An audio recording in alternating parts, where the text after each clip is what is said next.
Namaku Kirana dan hari ini untuk pertama kalinya aku membuka kembali kotak kenangan yang selama ini kukunci rapat. Bukan karena rindu, tapi karena luka itu belum sepenuhnya sembuh. Aku duduk di depan cermin memandangi wajahku sendiri. Bukan wajah yang sama seperti 7 tahun lalu saat aku masih menjadi istri Dika. Bukan wanita yang tiap hari hanya bisa berharap suaminya pulang dengan senyum dan bukan bentakan. Bukan wanita yang memasak dengan cinta tapi dibalas dengan kritik pedas soal rasa asin dan hambar. Dulu aku wanita yang sabar tapi kini aku wanita yang belajar untuk berdiri meski direndahkan berkali-kali. Dika, lelaki yang dulu kupilih untuk kuperjuangkan, kini menjadi masa lalu yang tak ingin kusentuh. Tapi hari ini, takdir memaksaku untuk kembali menatap wajahnya tepat di acara reuni para eksekutif di Jakarta. Tidak ada yang tahu tentang luka kami, tidak ada yang tahu bahwa aku dan dia pernah menjalani hidup bersama, sebelum semuanya hancur karena jabatan dan wanita lain. Dulu Dika bukan siapa-siapa. Kami tinggal di rumah kontrakan sempit, berbagi satu motor tua dan hidup dari gaji pas-pasan. Tapi aku bahagia karena aku pikir kami akan tumbuh bersama. Malam-malam aku menemaninya menyusun proposal, membantunya menghitung laporan, mengetik CV untuk dikirim ke perusahaan-perusahaan yang bahkan tak pernah membalas emailnya. Kami berjuang bersama. Lalu semuanya berubah saat Dika diterima bekerja di perusahaan logistik besar di Jakarta. Begitu dia naik jabatan menjadi manajer. Perlahan sikapnya berubah, dia mulai jarang pulang, alasan lembur jadi tameng untuk menyembunyikan pesan-pesan dari wanita lain. Dan aku hanya bisa diam menangis setiap malam, sambil mendengar dering ponsel yang tak kunjung berhenti. Di titik itu aku mulai sadar, aku sedang kehilangan suami yang dulu pernah berjanji tak akan pergi walau dunia berubah. Lalu datang hari terkutuk itu, hari di mana dia pulang dengan raut wajah dingin dan berkata, "Kirana, kita udah nggak cocok, kita beda arah hidup." Tak ada kata maaf, tak ada rasa bersalah. Hanya lembaran surat cerai di atas meja dan tatapan sinis dari wanita di belakangnya. Feli, wanita muda yang belakangan ku tahu, adalah rekan kerjanya sekaligus alasan ia berubah. Feli dengan tubuh semampai, wajah penuh make-up, dan suara manja yang membuatku muak. Aku hanya berdiri membeku. Ingin berteriak tapi tak tahu harus kepada siapa.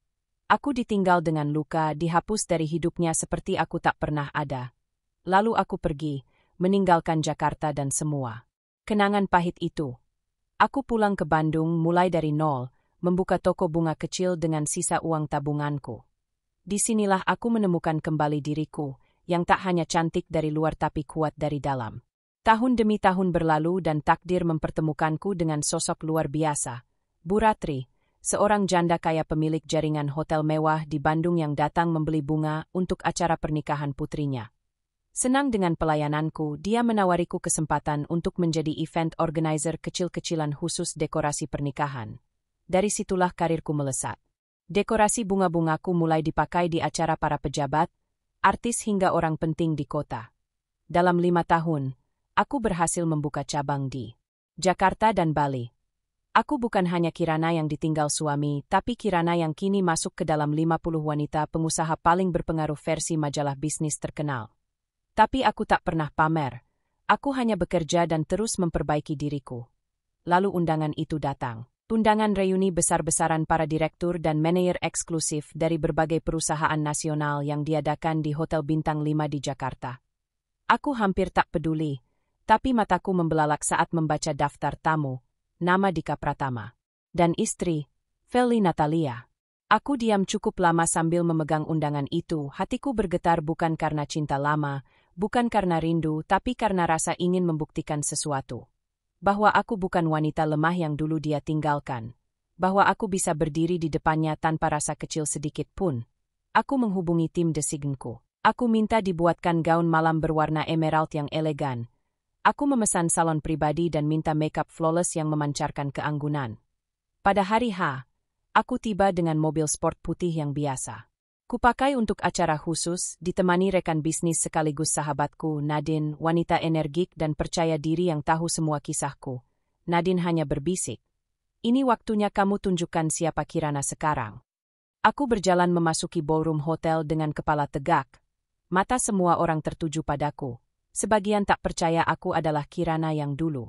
Tiba-tiba seseorang menepuk pundakku pelan. seorang pria gagah dengan jas hitam dan senyum hangat. Kirana, kamu Kirana yang waktu itu kerja di Bandung. Aku mengangguk pelan dan ia memperkenalkan diri sebagai Arman, seorang direktur investasi yang dulunya satu kantor dengan Dika.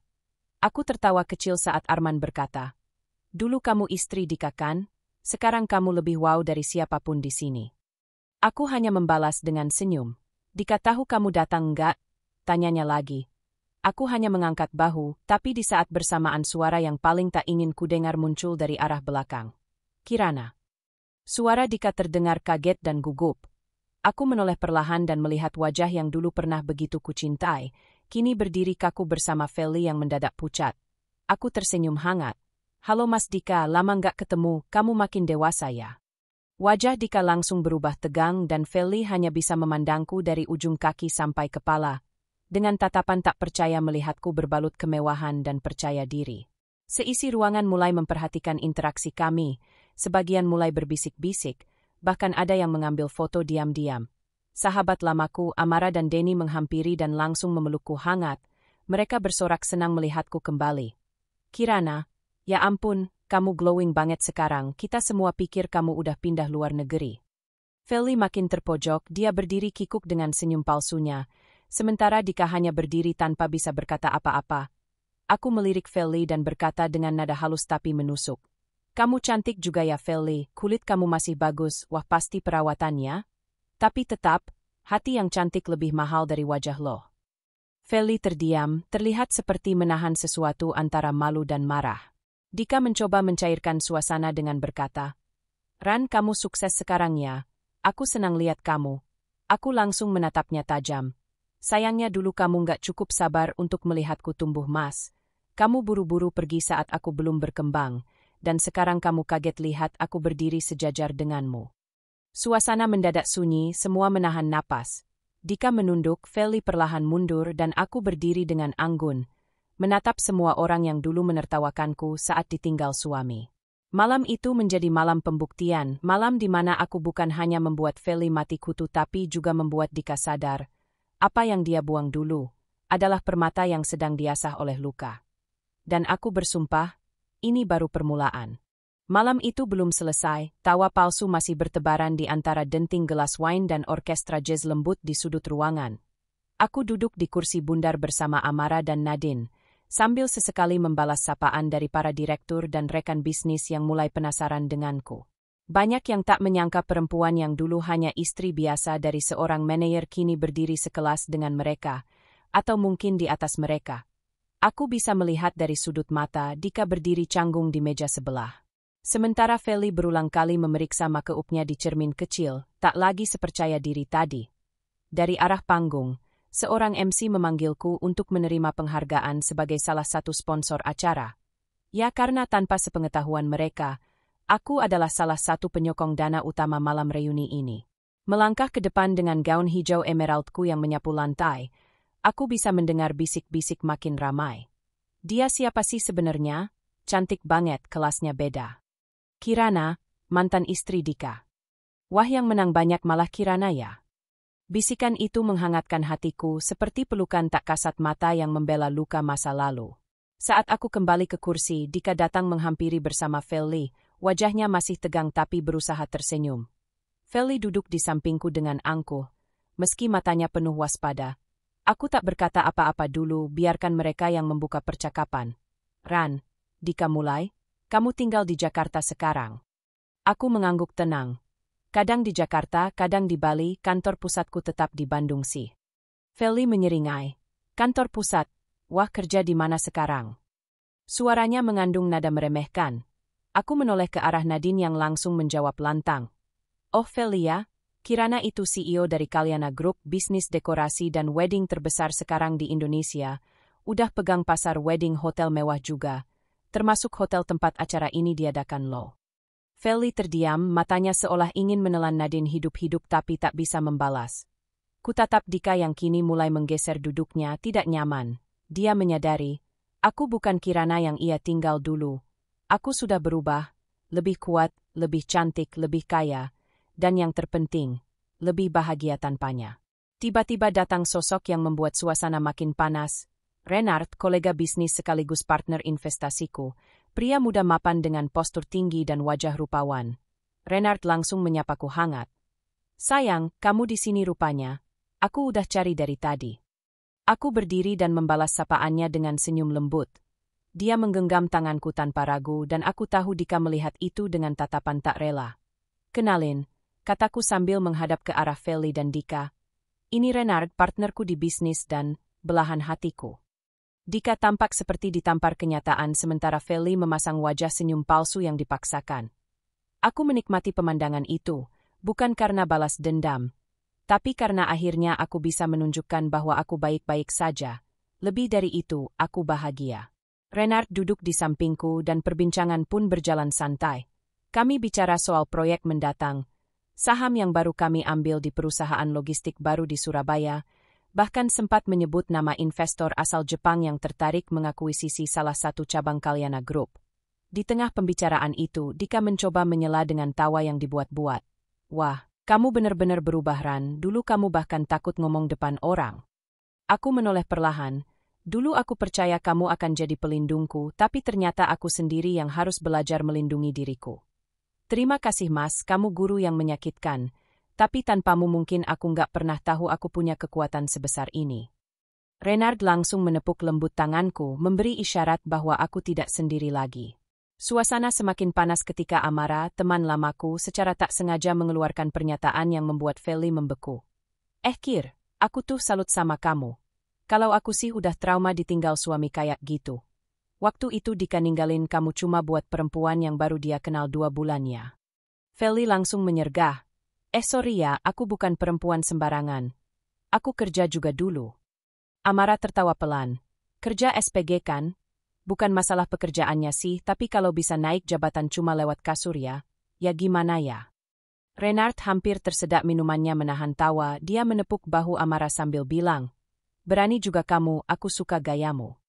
Feli berdiri dan berkata, aku ke toilet dulu.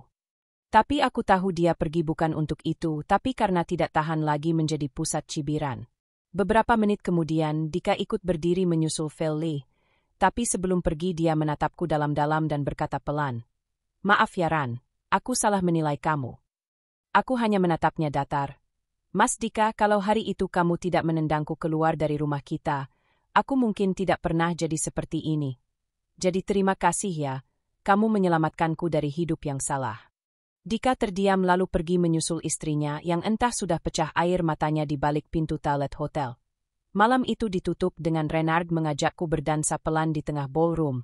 Sinar lampu menggambarkan siluet kami berdua, dan aku merasa seperti wanita paling bebas di dunia. Bukan karena aku menang dari wanita yang dulu merebut suamiku. Bukan karena aku lebih cantik dan lebih kaya. Tapi karena aku menemukan kembali harga diriku yang dulu pernah mereka injak-injak. Namun hidup belum selesai menyiapkan kejutan. 3 hari setelah reuni, Dika mengirim pesan padaku. Ran, boleh ketemu? Hanya sebentar. Aku hampir menghapus pesannya, tapi hatiku berkata lain. Aku ingin tahu apa yang pria itu mau dari hidupku yang sudah tak membutuhkan dia lagi. Aku menatap layar ponsel itu cukup lama. Pesan dari Dika masih terpampang jelas. Ran, boleh ketemu? Hanya sebentar. Dadaku berdegup cepat, bukan karena rindu, tapi karena tanda tanya besar yang mendesak dari segala arah. Buat apa dia menghubungiku sekarang, setelah bertahun-tahun bungkam? Bahkan tak pernah menoleh ke belakang saat menendangku dari hidupnya. Aku belum membalas. Aku menimang-nimang. Apakah ini jebakan masa lalu yang hendak menyeretku kembali? Atau sebuah kesempatan untuk menutup luka dengan kepala tegak? Ku pencet tombol balas lalu ku ketik. Besok jam 10 pagi di kafe depan Hotel Amerta. Kafe itu tempat kami dulu sering berteduh dari hujan saat masih pacaran. Ironik. Keesokan harinya aku datang lebih dulu. Kafe itu masih sama dengan aroma kopi robusta yang kuat dan lagu-lagu jazz mengalun pelan dari sudut ruangan. Kusingkirkan semua perasaan pribadi. Aku datang bukan sebagai mantan istri, tapi sebagai Kirana yang baru. 10 menit kemudian Dika datang. Tubuhnya sedikit lebih kurus dari terakhir aku lihat di reuni mat malam itu. Wajahnya pucat, tak terawat, dan matanya menyimpan sesuatu yang tak biasa. Kirana, makasih ya udah mau ketemu, katanya pelan sambil menarik kursi di depanku. Langsung aja mas, aku nggak punya banyak waktu. Jawabku dingin sambil menyeruput cappuccino.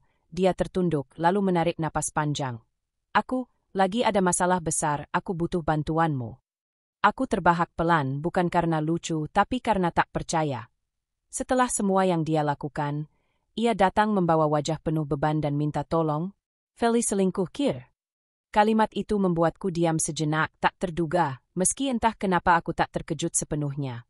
Dika melanjutkan, aku nemuin chatnya sama pria lain, dia udah main belakang hampir setahun terakhir, dan lebih parah, dia pakai uang kantor.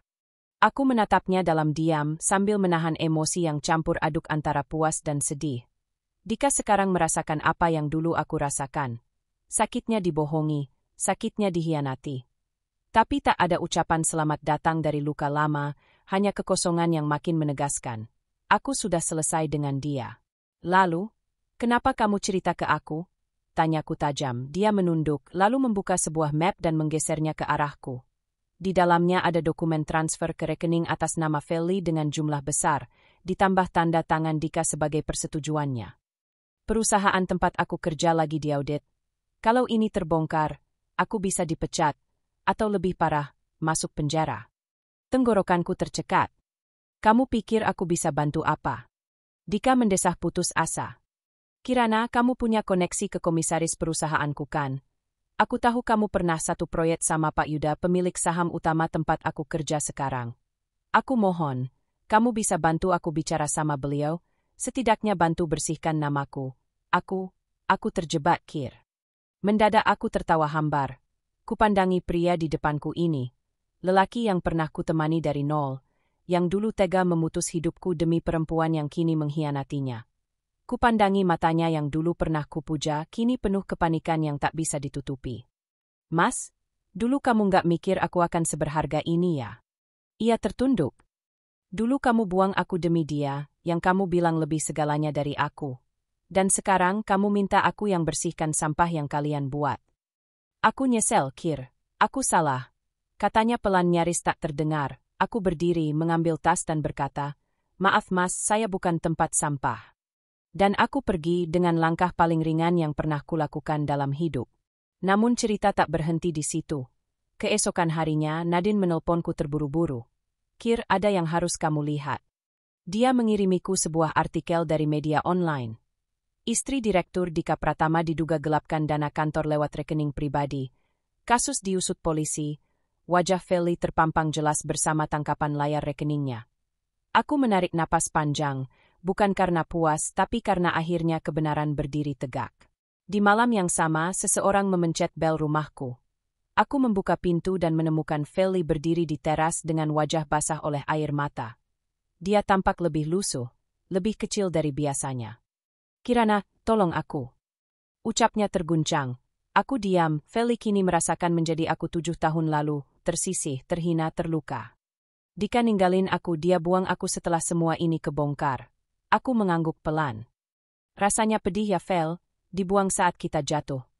Itu yang kamu dan dia lakukan ke aku dulu. Dia menunduk, menangis dalam. Aku hamil Kir, aku hamil, aku butuh bantuan. Rasanya dunia berhenti sejenak, aku tak tahu apakah aku harus iba atau marah lagi.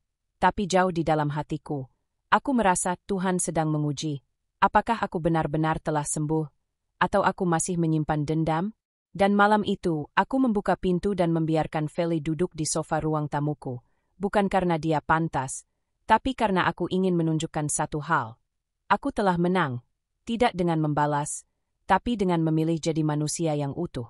Tapi sayangnya malam itu belum selesai, besoknya aku mendapat surat kaleng di depan rumahku. Awas Kirana, kamu sudah mengganggu yang tidak seharusnya. Ini belum selesai.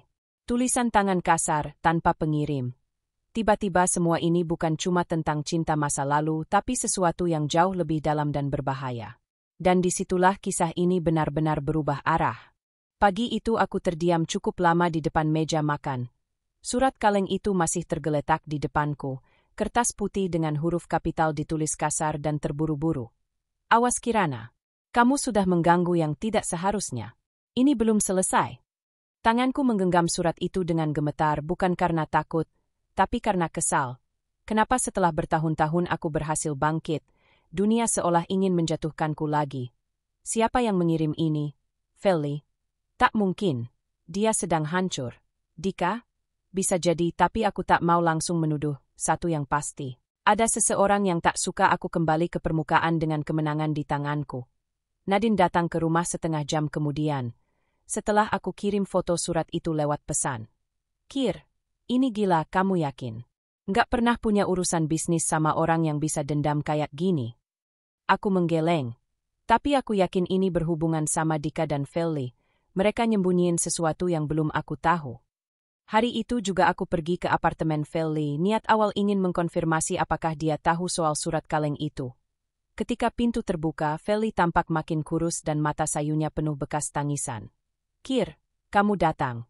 Aku mau tanya satu hal, ada yang kirim surat ancaman ke rumahku. Kamu tahu siapa? Dia menggeleng cepat sambil panik. Enggak, sumpah aku enggak tahu. Aku juga diancam. Dia menyeretku masuk dan menunjukkan isi pesan di ponselnya. Tutup mulutmu kalau enggak mau mati di penjara. Tanganku mengepal. Kami sama-sama diincar, tapi oleh siapa? Felly akhirnya membuka suara, lebih pelan dan lirih dari biasanya. Aku pikir kamu harus tahu semuanya, Kir. Waktu itu aku enggak tahu Dika masih nikah sama kamu pas dia mulai deketin aku. Dia bilang udah pisah rumah, udah enggak cocok, tapi ternyata dia bohong ke aku juga.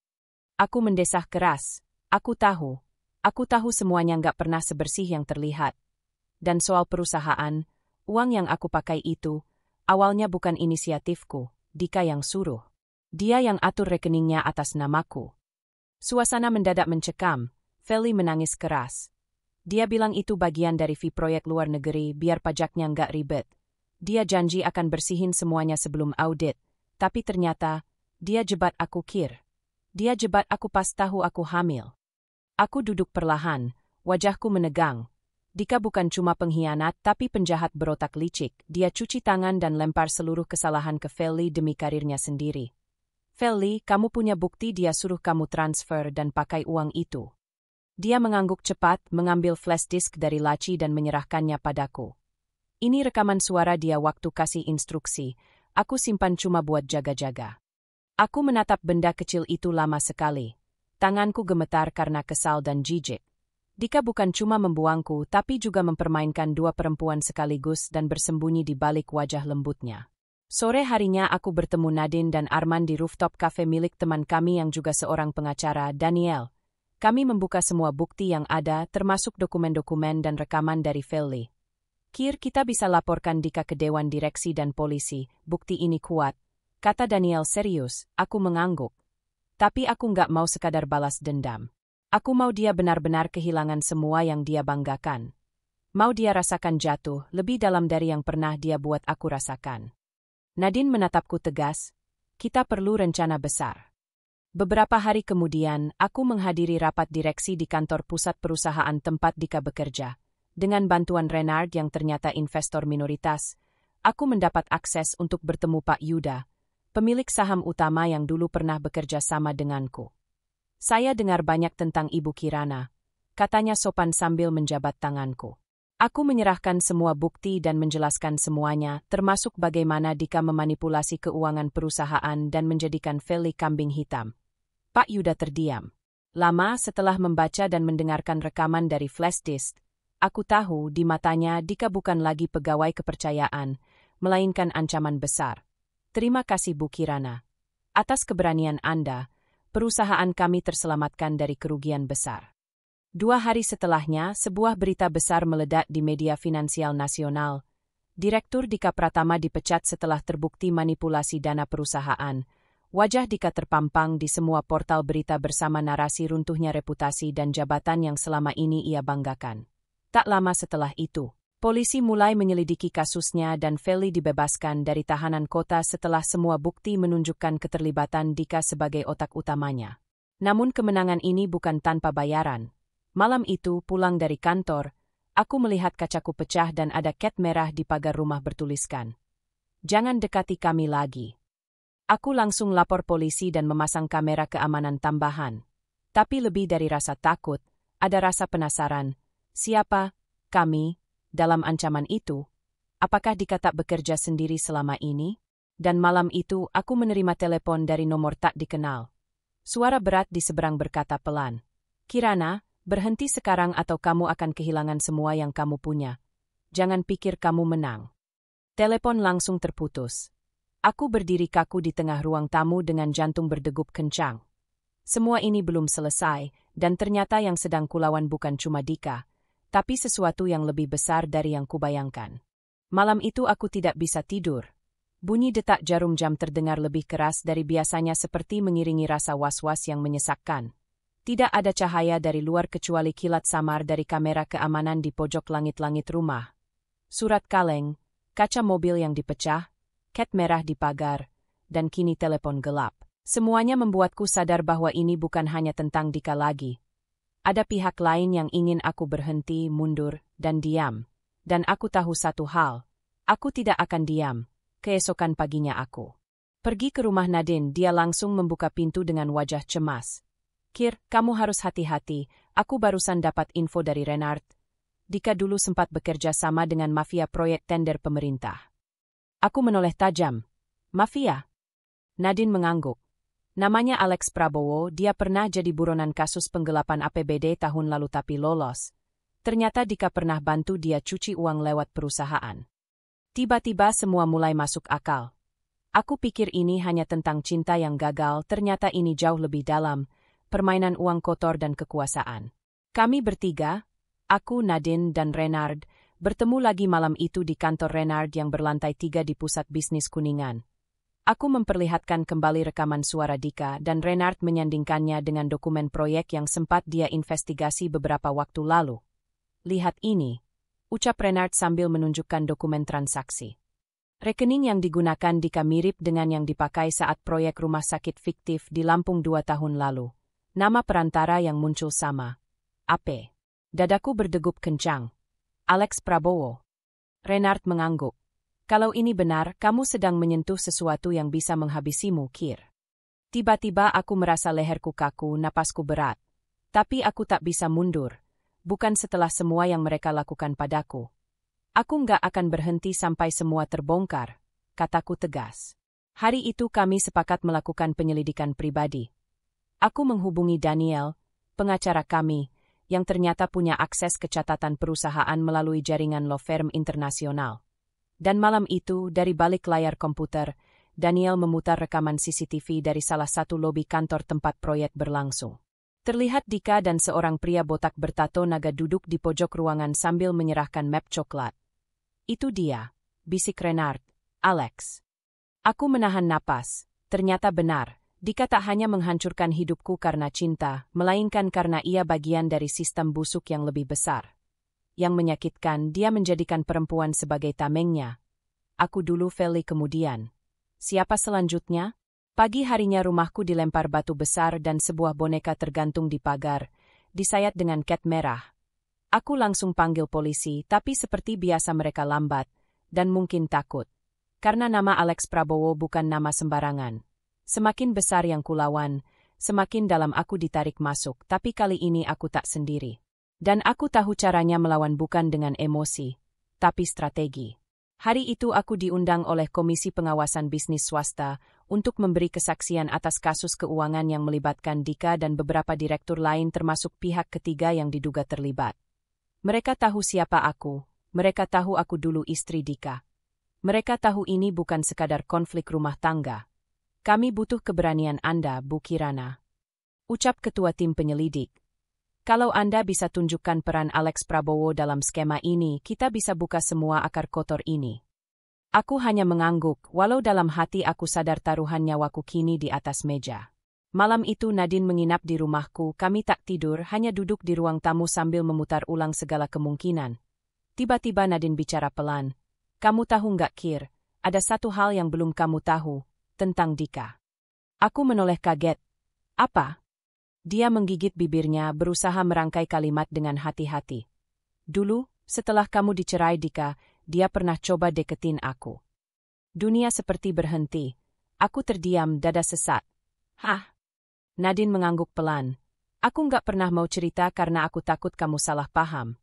Tapi waktu itu dia nyari aku lewat LinkedIn, bilang mau ngobrol soal peluang kerjasama, tapi ujung-ujungnya ngajak makan malam dan mulai sok romantis. Aku langsung blokir. Air mataku nyaris jatuh, tapi aku tahan. Aku percaya Nadine, tapi luka itu terlalu dalam untuk tak terasa lagi. Dika, kau lebih kotor dari yang kupikirkan. 2 hari setelahnya, Dika menghilang. Ia tak lagi datang ke rumahnya dan ponselnya tak aktif. Feli pun bingung karena ia juga tak tahu kemana Dika pergi. Tapi aku tahu pria sepertinya hanya punya 2 pilihan, sembunyi atau lari. Malam itu aku dapat pesan dari nomor baru.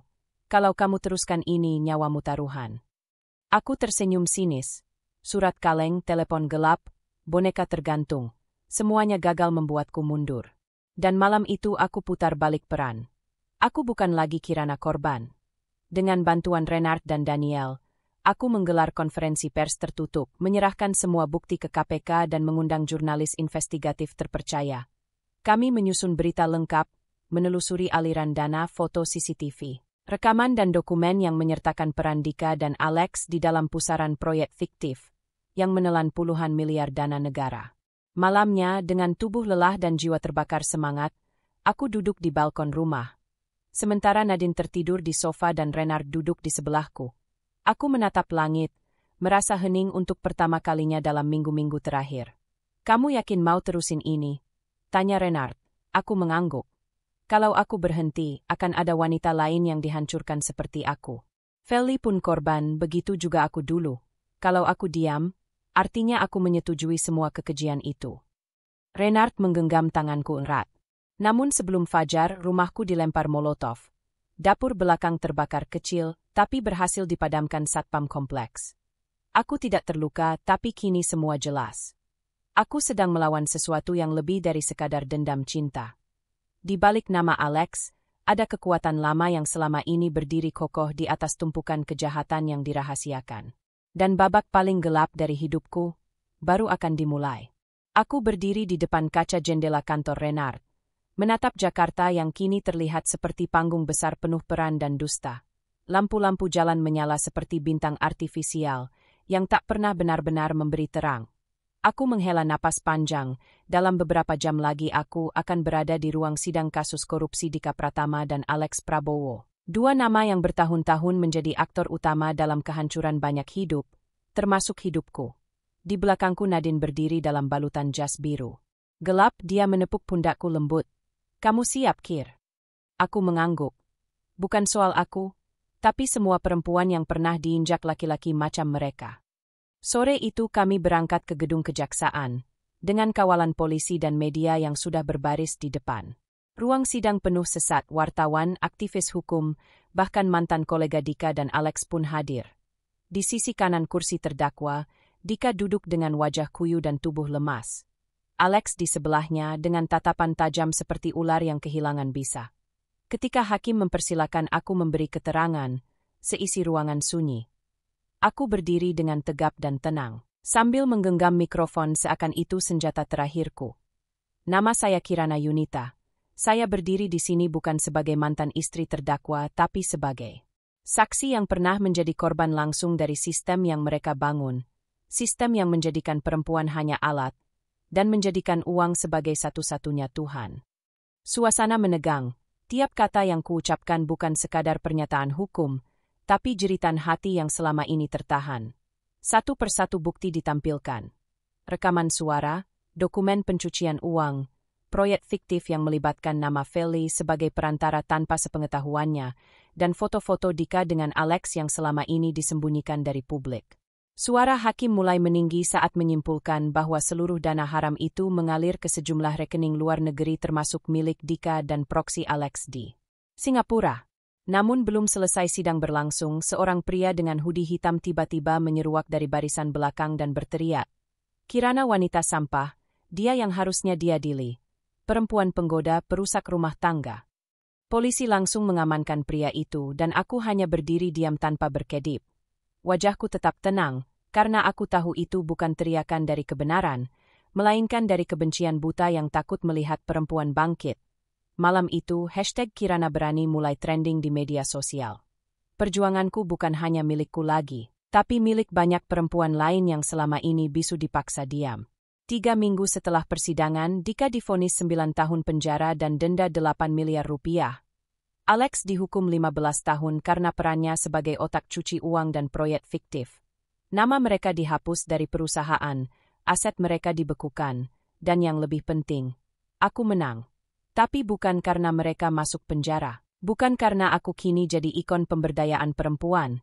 Aku menang karena aku tidak membiarkan masa lalu mendikte masa depanku. Feli akhirnya pindah ke Bali bersama anaknya yang telah lahir. Ia bekerja di cabang Kalyana Group milikku di sana sebagai supervisor.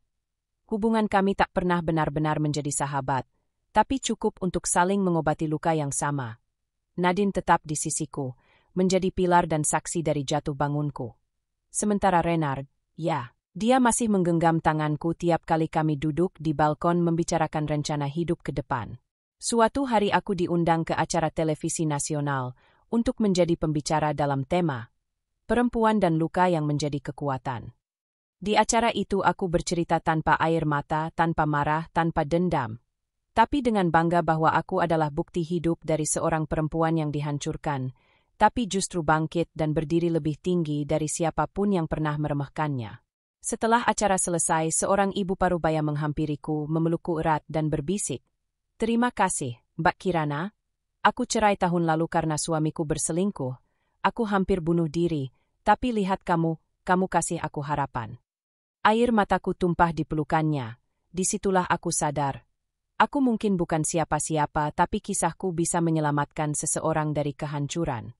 Malam itu aku kembali ke rumah, melepas semua make-up, dan menatap wajahku sendiri di cermin.